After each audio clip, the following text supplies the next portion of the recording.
boolla namaaf qottu hedduu gad hin fageessin ati itti kufuutu malta.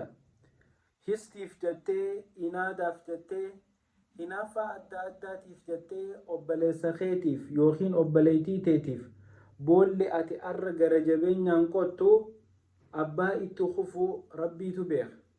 Immaa namni ati itti qotteef san itti kufuun mala yookaan atummaan harka keetiin qottee ifi itti kufuutu mala.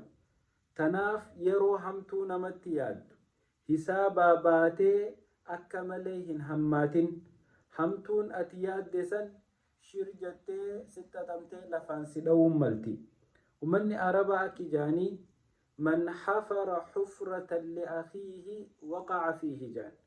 Namni obboleessa isaatiif boolla qote ifumaaf itti kufaa jaan. Obboleessa kiyya zamana ilmi namaa akka malee garaa walitti jabaatu, zamana ilmi namaa akka malee wal jibbu, zamana ilmi namaa akka malee wal balaaleffatu, zamana ilmi namaa bineensarra walitti hammaate keessa jira, zamana guddinni namaa nama cinqu, nama guddate akkamittiin xiqqeessaa, nama waa arkate akkamittiin if booda deebisee dhoqqeenan keessa laaqqachuu jiru tana keessatti dhufee laaqqataatu hedduu nama cinqa. Rabbiin amala akkanaa kana nurraa haa fuudhu. Obboleeyyan yeroo hamtuu yaaddan, yeroo shira shirtan rabbii keessan sodaadha. Hamtuun arra ati namarratti xaxxu dhuftee simmaramtee lafaan si dha'uunsi hafa hin qabdu. Haala adda addaatirraa arku jirra.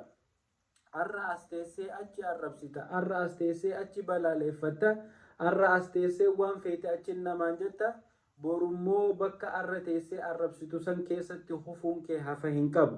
Tanaaf yeroo boolla qonnu anis itti hufuu hin malu jenneetuma suutuma qiyaasatti haa qonnu. Wassalaamu alaykum wa rahmatullahi wa barakaatuh.